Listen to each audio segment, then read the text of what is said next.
Welcome to the Commentary Magazine Daily Podcast. Today is Tuesday, November 4th, 2025. I am John Podhoretz, the editor of Commentary Magazine. With me, as always, executive editor Abe Greenwald. Hi, Abe. Hi, John. Washington Free Beacon editor Eliana Johnson. Hi, Eliana. Hi, John. And our social commentary columnist Christine Rosen. Hi, Christine. Hi, John. So I want to note the passing of Dick Cheney, our vice president, two-time defense secretary, White House chief of staff, congressman from Wyoming, Commentary Magazine roastee, a remarkable political figure over 4 decades who ended his career as a surprise critic of Donald Trump and having been the only voice in the Republican Party in 2009 to oppose Barack Obama loudly and with literacy and with an argument about why what he was doing was bad for the United States. He clearly did not expect that he was going to sort of conclude his political life criticizing a Republican nominee and president of the United States, given his ability to manage through conservative and non-conservative Republican administrations and presidents and leaders alike, from George H.W. Bush to George W. Bush to Gerald Ford, whose chief of staff he was. But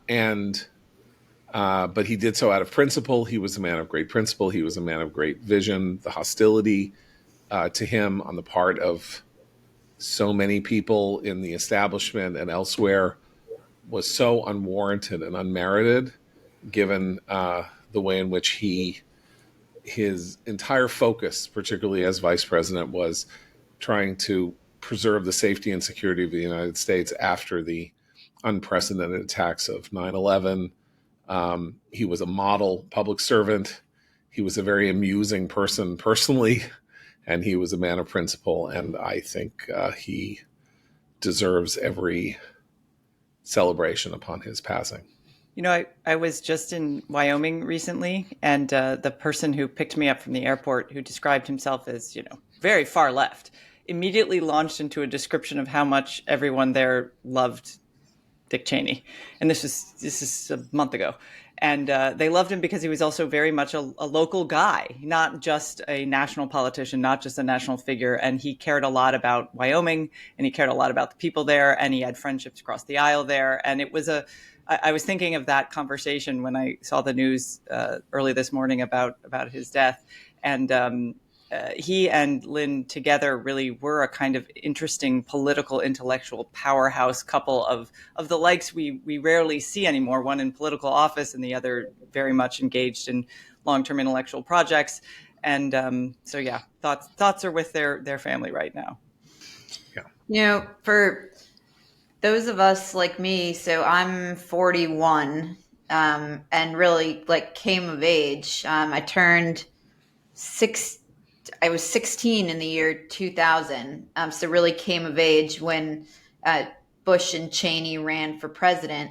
Cheney was really an inspirational figure because he was such a capable and articulate defender of the things that we believe in. And in that way, George W. Bush had, as the kids would say these days, the Riz. But Cheney, Bush was charismatic and had a sense of humor in public. And Cheney was more reserved, but such an articulate and capable defender of the president. And really an inspirational figure for young people, who were not popular like me, who were following along in the high school computer lab. And, it's interesting when Bill Barr reappeared on the scene in the first Trump administration as Attorney General and appeared before Congress to defend the president. I had that feeling again of this kind of old style Republican from another era who was such a capable, brilliant defender of the president And I remember thinking at the time, like, man, this guy is in the mold of Cheney. And of course, like, they're the same age, of the same milieu. And I was sad to read in the New York Times in the Cheney obituary, but not surprised that, of course, the first thing that they mention about Cheney is that he endorsed Kamala Harris for vice president, which is not, I don't think, I don't speak, of course, don't speak for the Cheney family, what Cheney would have wanted. And the other thing that came to mind, um, such a signature New York Times thing to do. But the other thing that came to mind was I saw my dad this morning recommending Steve Hayes's book, Biography of Cheney. But I really enjoyed, and John, I can't wait for your response to this, Peter Baker's book about the Bush presidency, which gave the lie to the idea that Cheney was running the show the whole time, but was a wonderful treatment of the role Cheney played over those 8 years. Yeah, that was a great. Before John jumps in, I reviewed that book.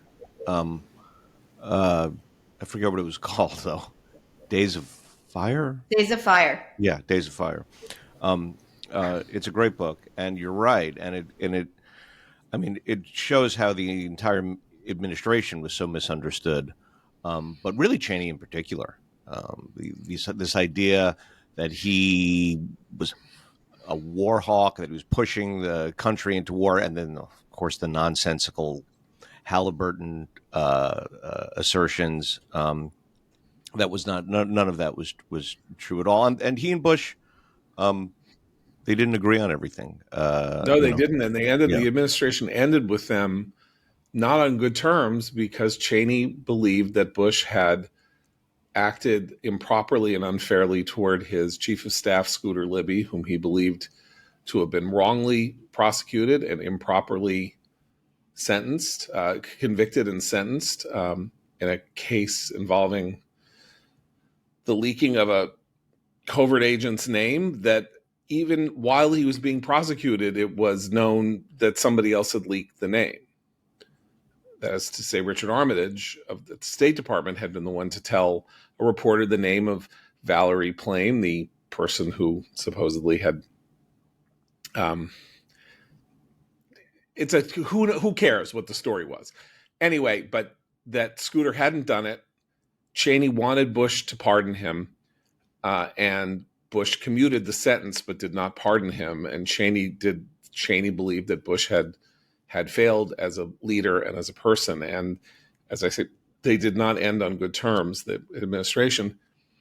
And that's an example of the way in which Cheney acted on principle, as was, though I believe he was mistaken to do so, the endorsement of Kamala Harris. He was outraged and appalled by Donald Trump's conduct. He was outraged and appalled by January 6th. And in a weird way, the parallel to Bill Barr is interesting because what Barr had in common with Cheney was he had no further ambitions when he re-entered office. He was an attorney general twice. He was attorney general for George H.W. Bush. That's exactly what I was thinking about this morning. And the point is, he was 70 years old. He didn't need to do it. He'd already done it. And so he could call balls and strikes, which is sort of what he did, because he told Bush to cut the crap about staying in office, and that there were no grounds on which to claim that the election was improperly decided. Trump, not Bush. Trump. Yeah. Trump, excuse me. He said it was BS. Told Trump it was BS because he didn't care. Because he was not afraid of Trump. He believed that he had come to do a public service for everybody. He was the attorney general, and that he was going to speak the truth as he saw it. And Cheney was very much the same. His own autobiography, which is called In Our Time, I believe, or In My Time, is a very heartening book for people and should be picked up by everybody who is worried about their teenager.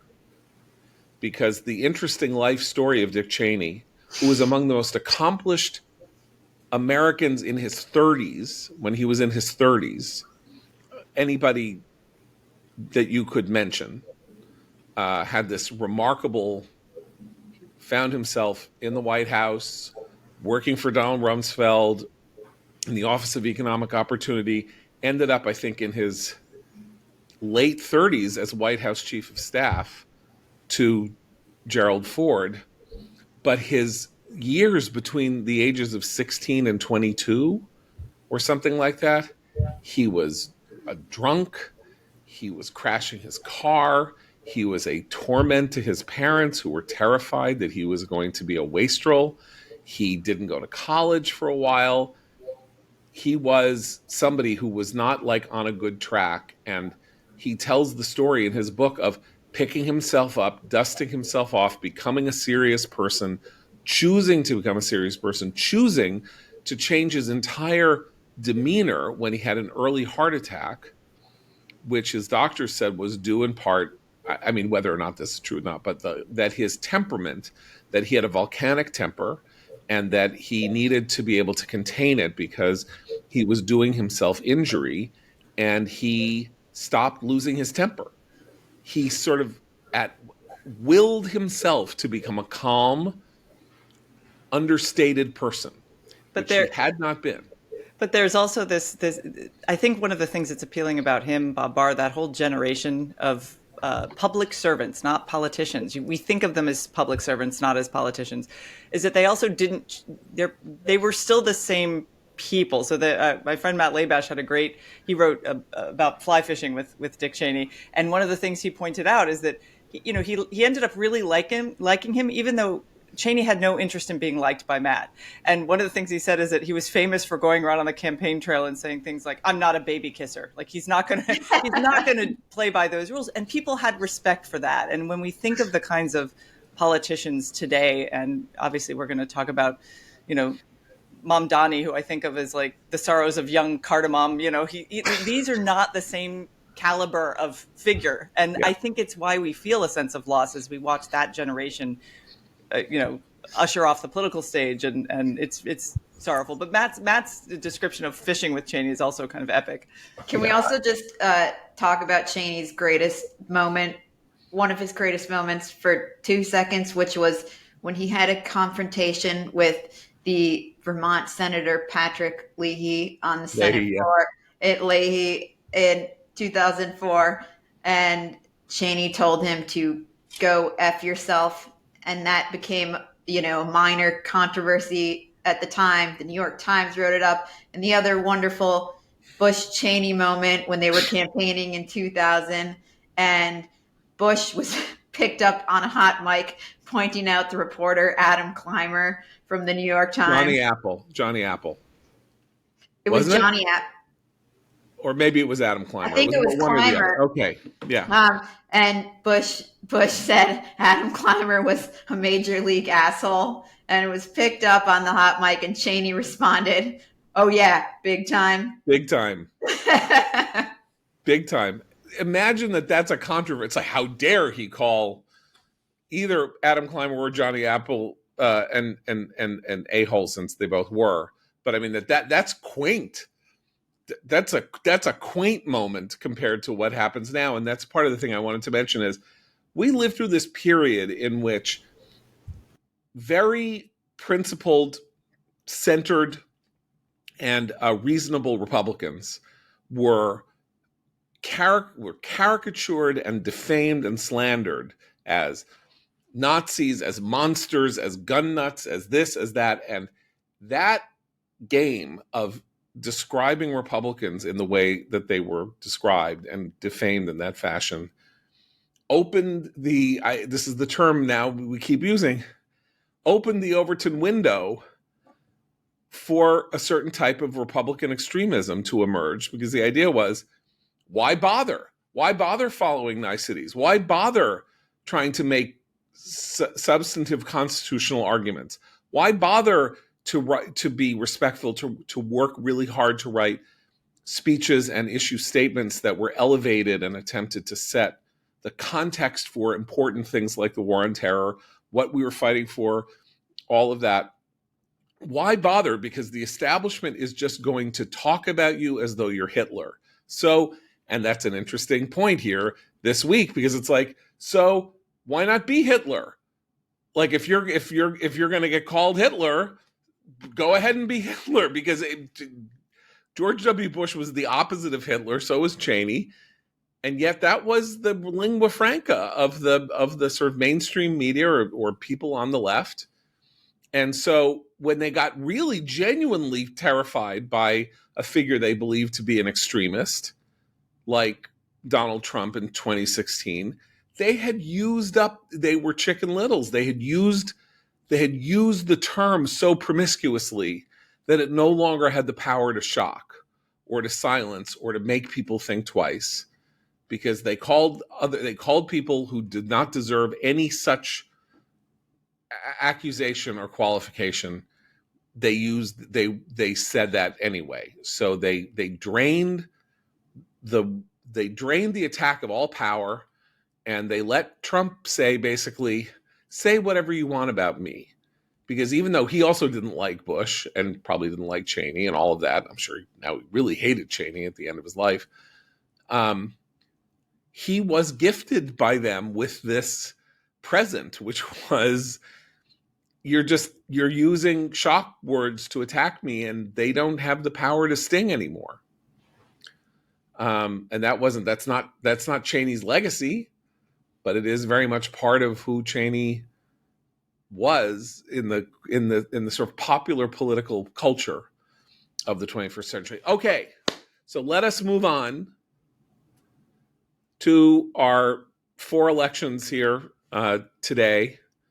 The first is the California referendum, which is apparently going to pass, that will effectively give the Democrats in the state the ability to rewrite the congressional map before the 2026 election and get themselves 5 more seats in the House delegation, as a way of offsetting the Republican efforts to reset the table in Texas primarily, but a couple of other places, and also gain seats. So they're actually doing this. It's a kind of tit for tat redistricting game. And one of the reasons I think that it's going over so easily in California is because Republicans started it. And therefore there are no honest arguments against it. Like, no, you're going against the referendum that passed 15 years ago to make redistricting a nonpartisan commission's job. And Gavin Newsom, the governor, saying, well, Republicans cheated. They went into redistricting 6 years early, so we can too. Like, I'm sorry, but we're not going to unilaterally disarm. Am I characterizing this fairly, or am I giving Newsom too much of the benefit of the doubt? I don't really think so. This is just, if you're going to start futzing around, as the Republicans did, Democrats are going to respond where they can respond, and they do govern the largest state in the country. So yeah, the only thing I'll say about it is 30 congressional seats. I mean, I can't remember how many they have. 38. But I'll say this much about it: it is very much a both sides circumstance now. But whenever the Republicans move to do this, Democrats and liberals act as if it's the first. It's only their side. They're doing this is their game. Oh my God, I can't believe this is happening. Which is different from what you're describing here, which is like, well, they've lost whatever. If they had that before, and they did from 2010 onward, remember they tried to bring the issue of partisan gerrymandering. They brought the issue of partisan gerrymandering to the Supreme Court and tried to get it declared unconstitutional. And then when that didn't work, they're like, okay, we're doing it too. So now they no longer have the moral stain argument. Just like once Citizens United happened and they could raise dark money and all of that, having spent 20 years talking about how evil Republicans were in the way they raised money unequally.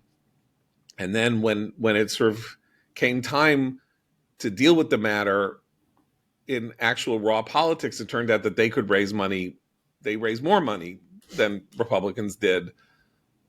Once the Supreme Court said it's a matter of free speech how you raise money, and you can't just, like declare that you have to stop doing ads here and do that. They're like, okay, fine. And then so do you ever hear Democratic politicians talking about Republicans and money?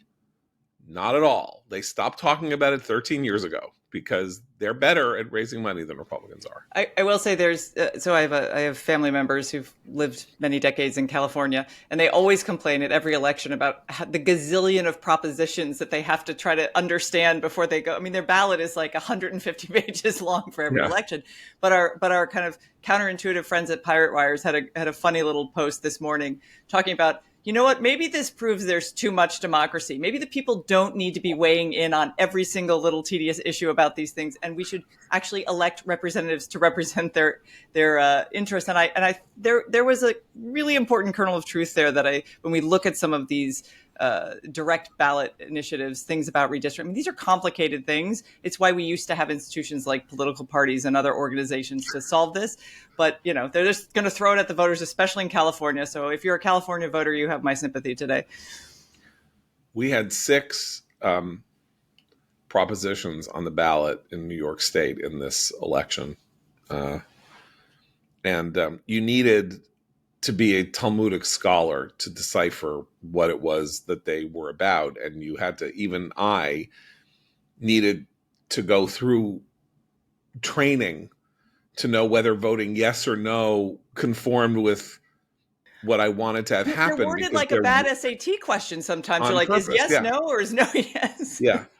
Anyway, what's interesting about the California initiative is I believe it's the only one on the ballot for this election. Therefore, it makes life a lot easier for the California voter just to go in, vote yes, which says that the whatever it's overridden, that the nonpartisan commission can be overridden by the state legislature, and then you can go home. One follow up to Abe's point on the gerrymandering. Trump, of course, has led these efforts, but then Abe is right that they're decried when Republicans gerrymander.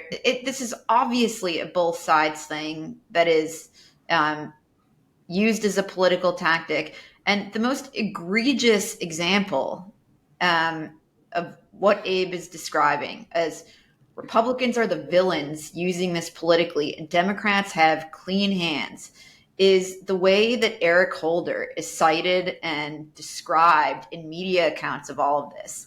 So, this sort of started in Texas over the summer, and there was a fight over it. And all of a sudden, I'm reading in the New York Times accounts of Holder giving comment to the Times, and they describe Holder as having led efforts to reverse gerrymandering in the House.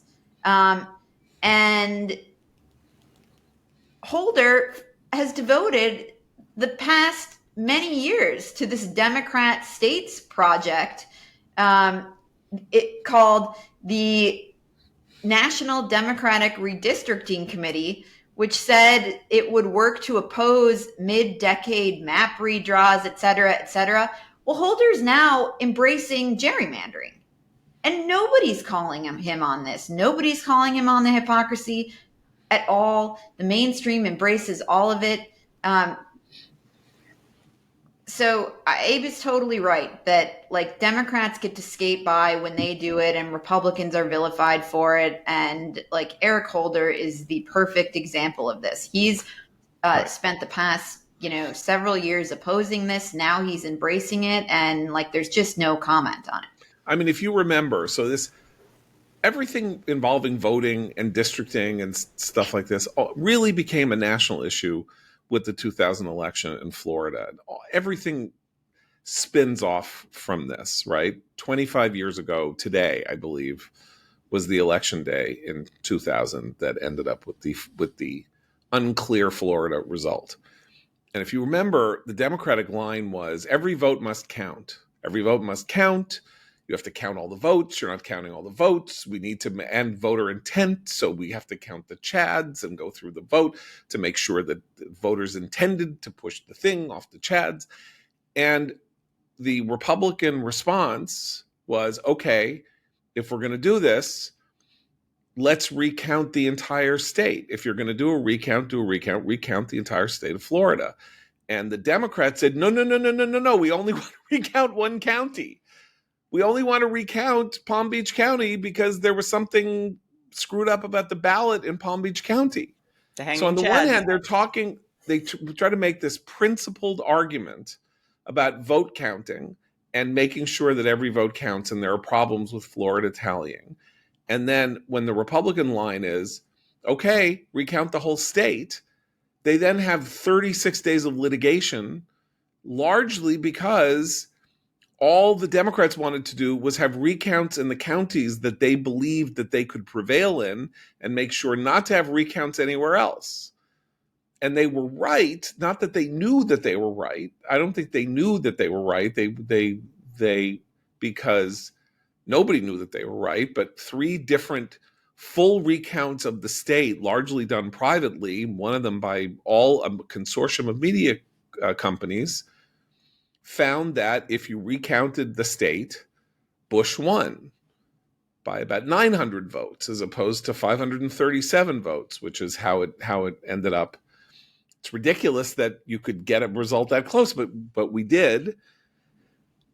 And so the Democrats, I think, found themselves in a weird place where they believed themselves to have been screwed out of the presidency.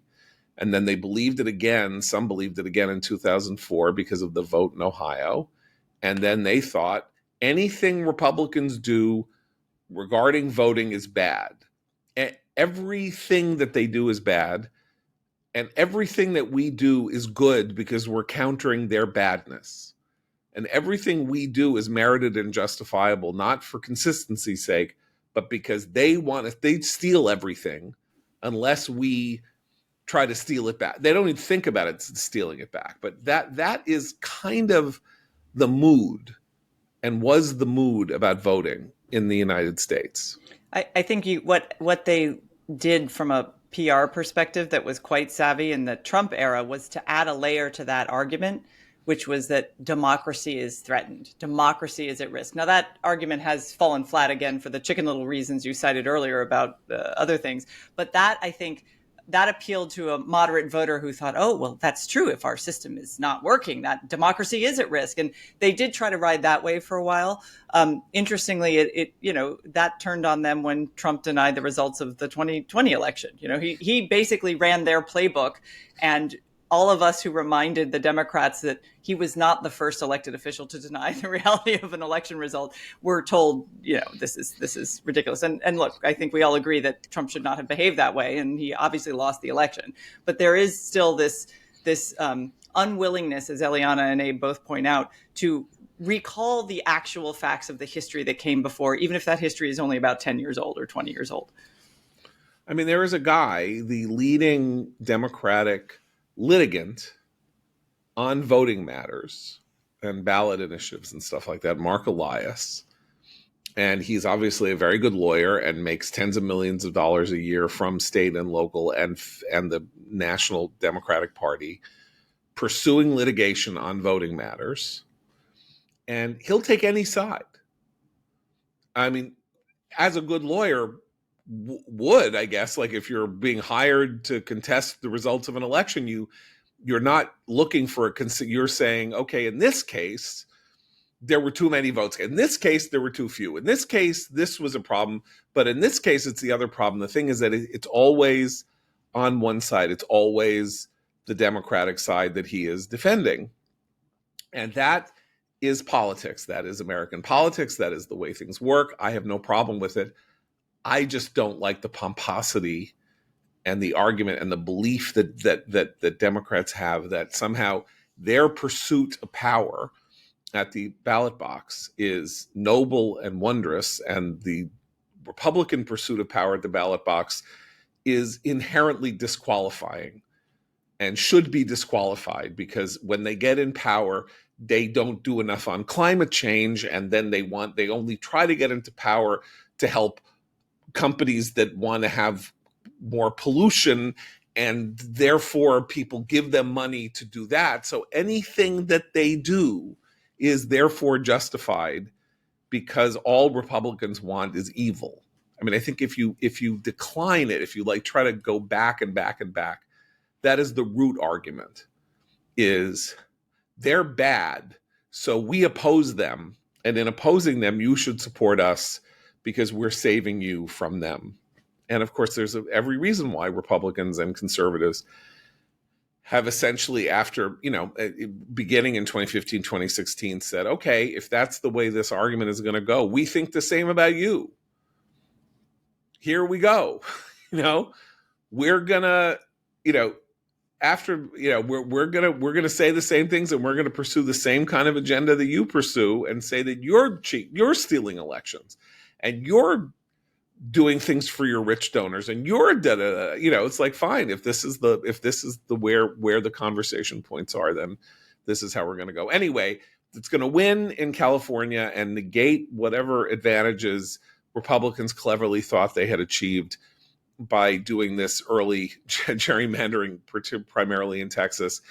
And so the 2026 midterm elections are going to be, won probably by 2 or 3 seats by one or the other party, the House elections. Because Republicans thought they had really come up with a good game here to negate the Democratic natural advantage of the Democrats being the out party in a midterm election. And Democrats and Gavin Newsom said, whoa, not so fast. And it's probably pretty good for Newsom. In other words, like if he wants to make a case to be president in 2028, he can say whatever happened, assuming he can say, you know what, everyone says they wanted to oppose Trump and stop him. And I actually stopped him. I came up with this idea. I pushed it. I popularized it. I promoted it. I got everybody in the state behind it, and it won by a landslide, which we hear it's going to do. So you want someone who knows how to use the levers of power to do good things and save us from the evil Republicans. The governor of the largest state in the country, I did it. And that's going to be good. Like, that's going to be good for him, I think. Well, he has been casting about for a message that sticks, and his "I was a struggling man of the people" growing up did not work so well. Right. So yeah. Here he'll have a practical political success where he stood up to the bullies who are trying to, fix the House, and he did it. And although the average, it will come down to the economic message, and California's record there not so great. I do think that fast forward a few years, he can claim this, but I don't think the average voter is going to really care. It's kind of a political detail. The voters of California care, obviously, and the Democratic Party cares. But I wonder if that message will land. He doesn't have a viable economic message, as far as I can tell. Who is gonna have one? Trump doesn't have one either. So I know, but I'm saying who's going to have one. I don't know who's going to come before the American people as a Democrat and say, I have a plan that is just going to be, growth. And I don't know what they're going to say, but I do know that when it comes down to partisan conflict, being able to say, I stopped the Republicans from getting their way is going to be a powerful message. And no Democrat has done that. Now they'll have 2 more years to do it. And particularly if they get the House back, they'll be able to do it routinely. But Cory Booker did a 25-hour filibuster. Anybody remember what that was about? I thought that was a slam poetry reading. I didn't realize it was a filibuster. But what was it about? Nobody knows what it was about. I was talking to someone about this last week. I couldn't remember what he was filibustering. If he was filibustering, he was just standing on the floor talking for 25 hours. So that's not real, right? So I don't know. I'm just saying, like, it's a real thing that he will be able to say. Without me, this wouldn't have happened. With me, it happened. I used my political capital and, took a risk to save the House for the Democrats or whatever, and I did it. And, so I'm going. All right, so that's California. Okay, Eliana, Virginia voter. Virginia voter. I'm heading to vote right after this podcast. Okay, so we got Winsome Winsome versus Abigail, and we got Jay versus Jason Jay, Miyares. Jay versus Jason, Winsome versus Abigail. Yes. Okay, what's going to happen? I don't make predictions. I'm not in the game of predictions, but look, Winsome was not expected to be competitive ever. The fact that this race is within fighting distance and people are going to be watching it tonight is a really bad sign for Abigail Spanberger, who was supposed to be like a potential presidential candidate for Democrats. She was supposed to be the rising star and run away with this thing. Nobody was supposed to be talking about Winsome Sears and watching Virginia. So I think that is a bad sign for Democrats. And more than anything, when you watch, we don't play clips on this podcast, but when you watch Abigail Spanberger respond to run-of-the-mill questions on the economy and on transgender athletes in women's sports, she has been brittle and incapable in her answers. And these are questions that she should have been totally able to handle with facility if this is somebody who's going to, have a bright future in the Democratic Party. So that's one thing. And the other thing is she's just been really boring. And there have been no, viral clips that have caught attention, that have gone around and people have been talking about saying, wow, watch how capably Abigail Spanberger handled this, that and the other. In fact, her mishandling of questions on transgender participation in sports have caught my attention for her inability to answer such questions. Her answers on the government shutdown and other things have betrayed to me a deep fear of the left that seems to be plaguing the Democratic Party. Obviously, the New York City mayoral election is the ultimate indication of, where the real energy in the party is and where the real talent in the party is. Like, we are not seeing big talents on, the center left. Like, the new rising stars in the party are not the Abigail Spanbergers and the Mikey Sherrills. They are the Zohran Mamdanis and the Graham Plattners. And John, we may want to get into Seth Moulton, who was supposed to be, this rising star, center left, Marine with 3 Harvard degrees who's challenging Ed Markey in Massachusetts. And the guy has transformed into, an Israel hating turncoat who's tossed away every position he once claimed to hold. So that suggests to me, look, this is where the energy in the party is, and this is where their star-making machinery is. So anyhow, I don't know what is going to happen in the Virginia gubernatorial, but Spanberger is not the future of the party. I'll be watching it closely, and then I think Jay Jones is going to lose. I will make that prediction, and the energy is moving on. Okay, you just go wherever you're making a prediction. But something I hadn't thought about this, but Eliana makes a really fascinating point about Spanberger. Spanberger was trying to run like the Democratic version of Glenn Youngkin, and it didn't, for some reason, just a little boring but competent, right? But her competence is exactly what I think her incompetence on really hot button issues, especially for Virginia, which Fairfax County and Loudoun County have had a series of scandals related to transgender K through 12 education, what's been taught to kids, allowing these men into community centers and women's locker rooms who are exposing themselves to children. I mean, if you follow that, the transgender debate in Virginia, there have been repeated attempts by the citizens of Virginia to get some clarity on this matter. And they're very much like the rest of the public in wanting some limitations placed on some of these policies. And that she went completely blank when questioned about it in debate is she should not be running for office if she can't even have a simple response to that. So, but it is interesting that her lack of charisma, which I think the Democrats in certain states feel is a benefit because it's like the anti-Trump drama. People don't want drama, has not worked well for her. She just has not. You're right that I can't think of a single little snippet or single story about her that hasn't related to her inability to answer the question of transgender athletes. You see this, by the way, a lot. I mean, there are a lot of Democratic politicians who sort of announce themselves as the sane, moderate alternatives. And then they can't pull the trigger on that. They can't actually They're take not moderate positions. They're just too afraid. So they'll go blank, or they'll just kind of lean toward the radicals.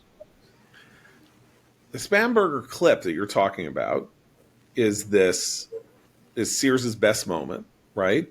In this debate, where she said, "Why can't you say something about whether or not biological males should be allowed into women's sports?" And Spamberger stood there and said nothing. And I don't think she went blank. No, she didn't. She deliberately said nothing. She stared off into the middle distance like she was posing for a portrait painting. It was bizarre. It was bizarre. She said to herself, her campaign, they said, maybe it'll be an uncomfortable minute, but the future for us is for us to say nothing here. And that's implicitly moderate because she's not saying she's for it and she's not saying she's against it. She's just not saying nothing. No, right? But it's no longer implicitly moderate because of the extremes to which, especially the Biden administration and Democrats have gone on this. The moderate position is where most Americans are, which is... I'm not disagreeing with you, but it's if interesting you're they see running that her as moderation. campaign in Virginia, which is a politically purple state, it's purple in the sense that Democrats win it at for presidential level, but Glenn Youngkin won it by a substantial margin. Just what year was that? 2019? 2022, right? Youngkin? I thought the governor of Virginia is a six-year one-term term, isn't it? Am I wrong? Anyway, Youngkin won with his famous, fleece. 2021. Okay, so where's the one-term governorship? Is that over with? It's still a one-term governorship, but you only get 4 years? Yeah. Okay, I'm sorry. So this was a totally useless conversation about the length of Youngkin's term. But only 4 years ago, then Youngkin ran as a non-Trump conservative, but not anti-Trump, but non-Trump, whatever. She's trying to do the same in some fashion by not taking a position on this matter. And it's deliberate, and I think it's interesting in this sense, which is they couldn't figure out an answer. They could not figure out an answer, so the answer was no answer. Not, I believe that, you should be who you choose to be. That was going to be bad. And saying transgenderism is not right would be bad, and so she just would not do anything. Well, and that's in contrast to Youngkin, who, when he was asked questions about Trump and all kinds of stuff going on in the GOP, always had an answer that, even if it was off-putting to some voters, seemed level-headed and reasonable. And it's why he was someone who there was a draft Youngkin, moment in the... He threaded the needle perfectly on Trump. And look, right. Trump wasn't in office at the time, so it was a little bit easier, but he did thread the needle perfectly. And John, that actually wasn't the Spamberger moment that I had in mind. She was asked by a local reporter about transgender participation in sports, and she didn't say nothing. She gave a rambling, incoherent 3.5-minute answer that was just painful to watch. And level. Yeah. In which he ended at nothing. And to Abe's point, Moulton came out of the 2024 election saying, I'm against trans trans participation in sports, and he ended in women's sports, whatever, and he's ended challenging Ed Markey for the Senate nomination, renouncing AIPAC donations, and saying Graham Plattner's tattoo is really cool, and basically, and I know a lot of Marines with tats like that, and he's got Riz, and go Graham, he's great. Okay, so that's Abigail Spanberger, and then her analog in New Jersey, the other major gubernatorial race, is Mikey Sherrill, a fighter pilot. Sorry, Don. One more thing to note on the gulf between the Jay Jones, Miara's race and the gubernatorial race is that Jones is running about 10 points behind Spanberger. So Spanberger's unimpressive, but Jones is running way, way behind her.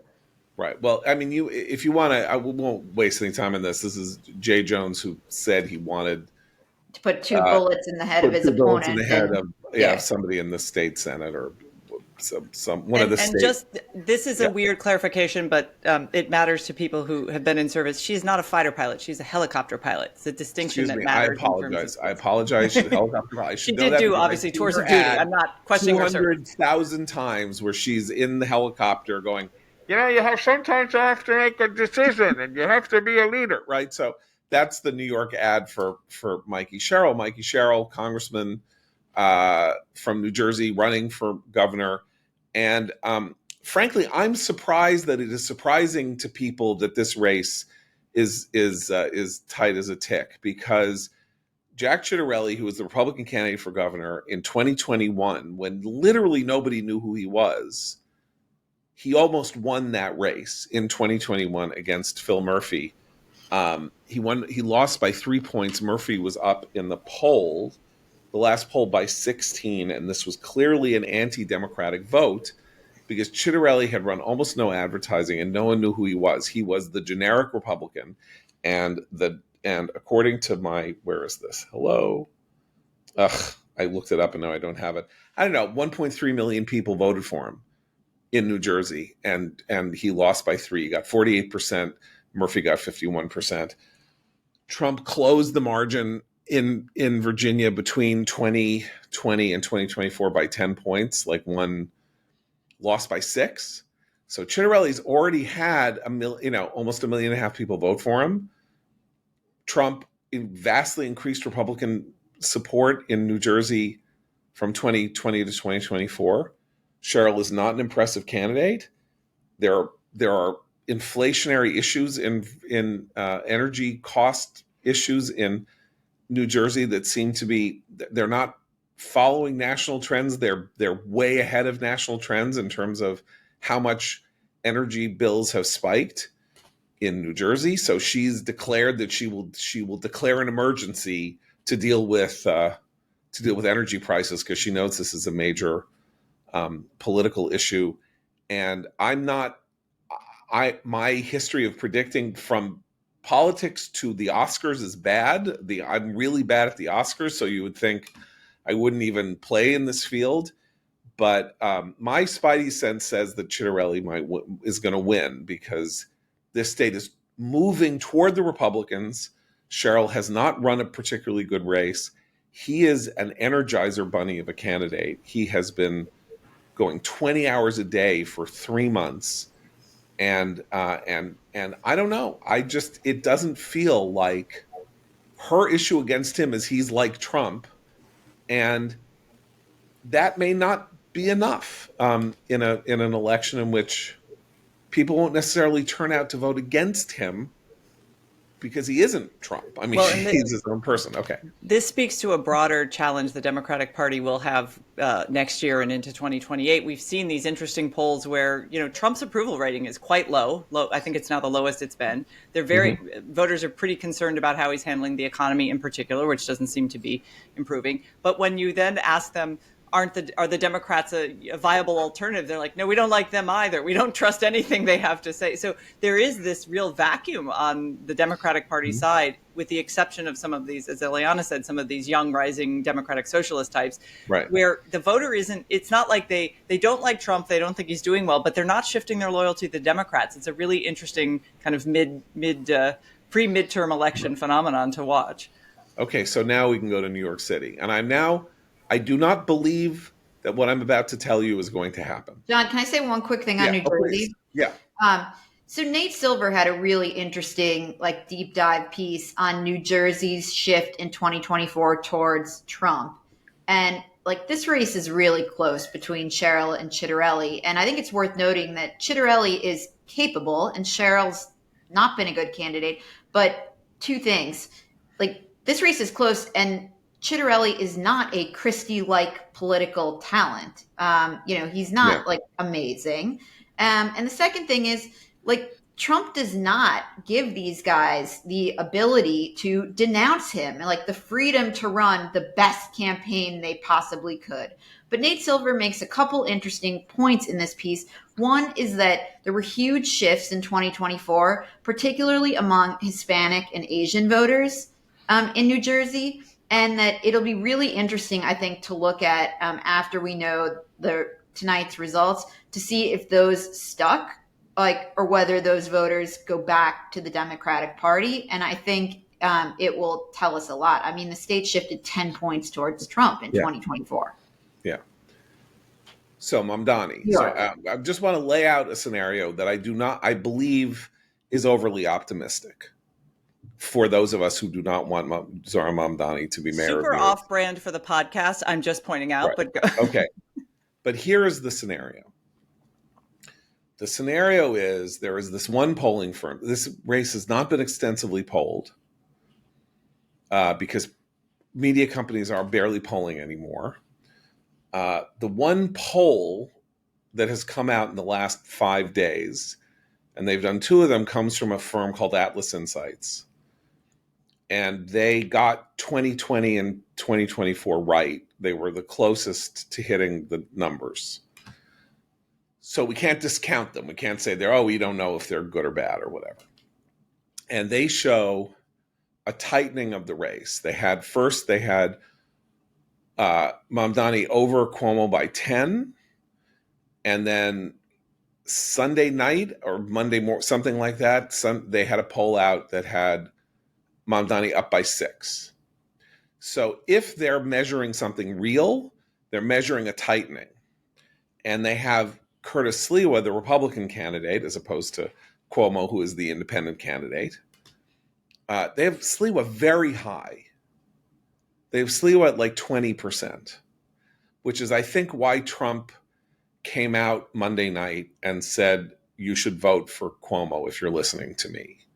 Because if Cuomo can eat into people who on election day would vote for Sliwa by saying, I'm, as we say, koshering Cuomo. I'm koshering your vote for Cuomo. You can eat from the Cuomo menu. I'm allowing you to. And that has some effect on people in Staten Island and elsewhere. It might make a difference. So number one, if you're measuring a tightening of the race, that suggests momentum toward Cuomo. That's number one. Number two was this massive turnout in early voting. 800,000 people voted early. The entire size of the New York City electorate in the last 3 elections was 1.1 million. Each of them 1.1 million on the nose. 2013, 2017, 2021. In each of those races with that turnout, the Democratic candidate, de Blasio twice and Eric Adams once, won with over 70% of the vote. Now we have this early turnout that suggests that if you have election day voting at high levels, the turnout could be 1.5 times what it was in 2021 or double what it was in 2021. What does this tell you? Well, if Democrats won so commandingly, with low turnout in those previous elections, it's not clear to me that high early turnout is a good sign for Mamdani. If you think logically, high turnout, Mamdani doesn't need high turnout. He needs low turnout because low turnout is what gets Democrats elected in New York City, not high turnout. When Rudy Giuliani finally beat David Dinkins in 1993, 1.9 million voted. So if this early voting turnout follows with respectable election day turnout, I don't know. It's a fantasy to presume that that will help Mamdani because there's just such enthusiasm. The only reason to think this is because Cuomo is such a bad candidate that it's hard to believe anybody is turning out to vote for him. They had a chance. Democrats had a chance with a 5-1 Democratic advantage in New York City registration. So they could vote in the primaries and, basically got 36% of the vote. And they were staring at him dead in the face and said, ugh, I don't want you. But, the actual real oppo dump on Mamdani has only come in the last 3 weeks.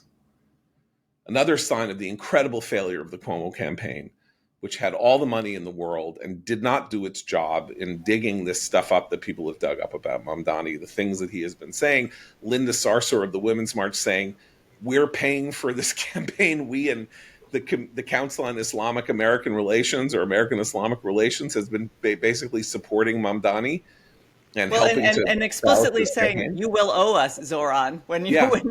Right. Anyway, so high turnout we don't know that high turnout is good for Mamdani. We don't know. The polling suggests closing, and it's very hard to poll when you don't have an electorate that resembles the electorates before. And if so, you have a high turnout election, you don't know which way the high turnout is going by definition. And the classic rule of thumb is that Republicans get undercounted by pollsters before they surge at the polls, and particularly in a place like New York where you have very low Republican numbers. So classically, from 1980 onward, like Ronald Reagan and Jimmy Carter were neck and neck, only they weren't. Reagan won by 10 points with a third party candidate in there.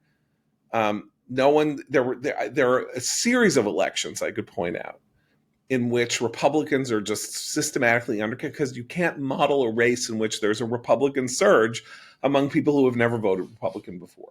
That is the argument for the possibility that Andrew Cuomo will prevail against Zoran Mamdani. The argument against it is that Mamdani is probably going to win.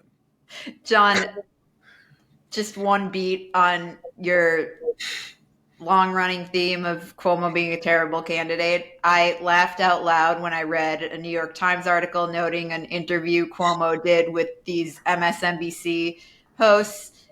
One is Eugene Daniels, formerly of Politico, and the other is Jonathan Capehart, formerly of The Washington Post. Both of them are now at MSNBC. Both of them happen to be Black. And Cuomo says to Eugene Daniels, who is quite distinctive looking. Yes. He calls the guy Jonathan. Yes. It's like, okay, man, if you win, it's going to really be a miracle here. Yeah. Yeah. His the interesting thing is that he comes across like a bumbling Inspector Clouseau type, but, as a politician, he's a goon. He's a ruthless, psychopathic goon. But when he has to run for office and do debates and talk in front of people, he comes across as I say, sort of a bumbling, stumble-bum, inarticulate, unsure of himself, unsure of the facts. So it really will be a vote. If Mamdani loses, it will be Mamdani losing that New York came to its senses and said, we cannot have this guy as mayor for it. There are 100 reasons to vote against him.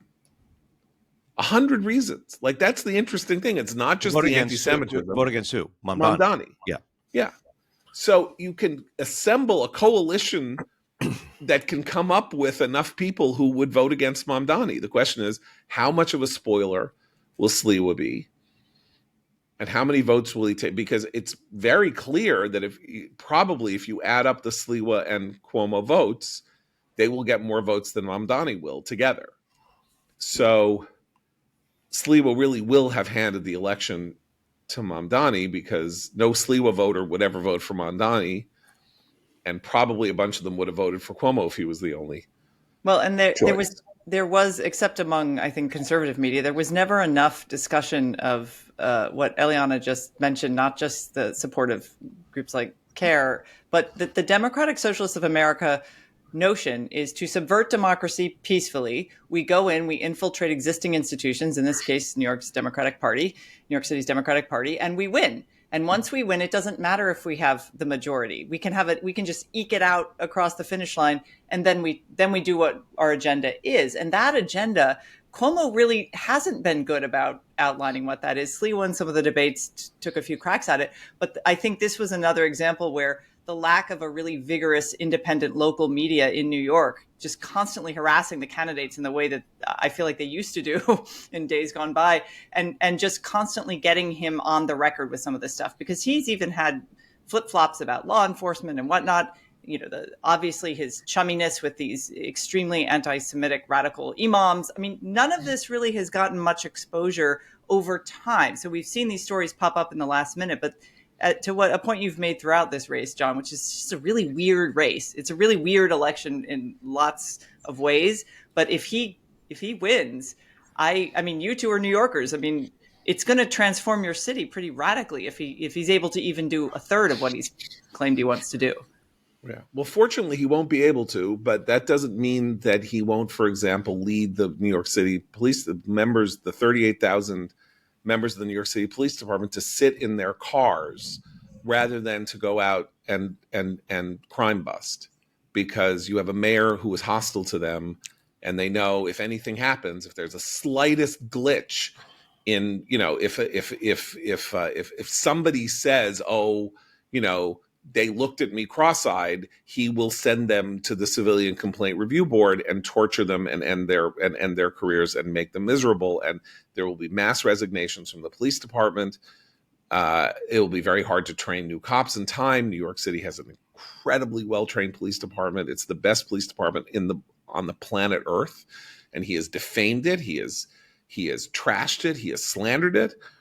New York City, the members of the New York City Police Department pull their weapons out of their holsters at a rate 1/50th of the normal rate of a big city police force, because they so know what they're doing that they know how little they need to take their guns out of their holsters. And they have such confidence in their ability to subdue criminals without resorting to their guns. It's a kind of amazing story. And it took 50 years for the department to learn, or 40 years for the department to learn how to be the department that it is. And he is going to ruin it on day one simply by being mayor.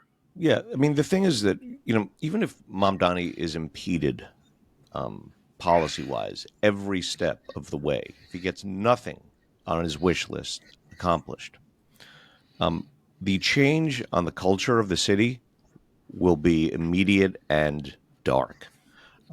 What his election will have unleashed in terms of anti-Semitism, protest culture, all of that, misdemeanor criminality, that is going to happen regardless of what he can get accomplished.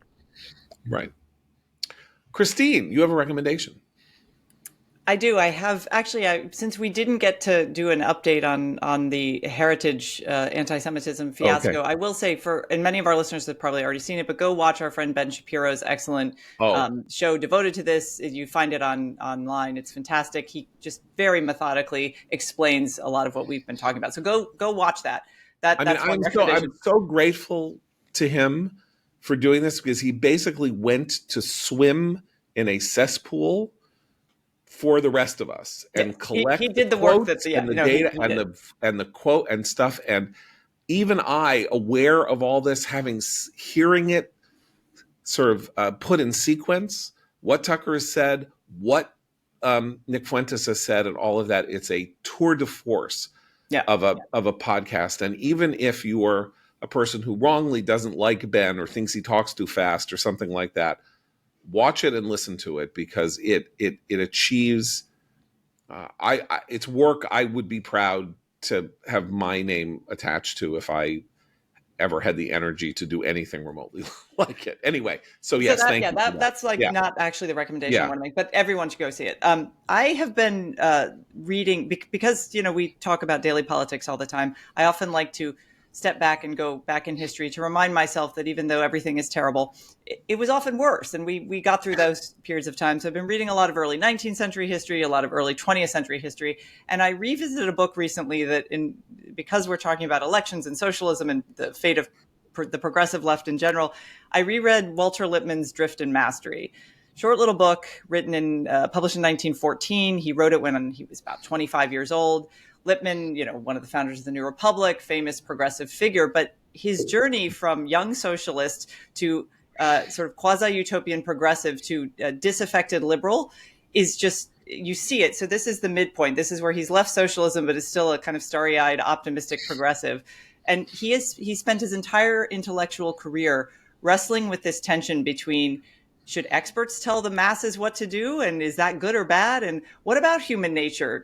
What if the experts try to crush the impulses of human nature? And he took up these themes constantly, and he was always willing to turn them over in his mind and rethink his priors in a way that I feel the intellectual left hasn't done in this country and has stagnated for several decades. Now, on the right, we have more fermentation, not all of it good, but at least there's a lot of churn. And so one thing he did do, and I think this should give us some optimism, even if Mamdani wins, is have a lot of faith in human nature and in the American people's dislike of utopian schemes.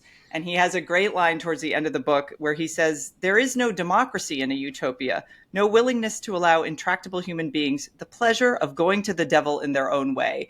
And for me, this is a guy of the left, and the idea that he understood or wanted to understand human nature, but then build a politics that made sense of it while also providing some order in disordered times.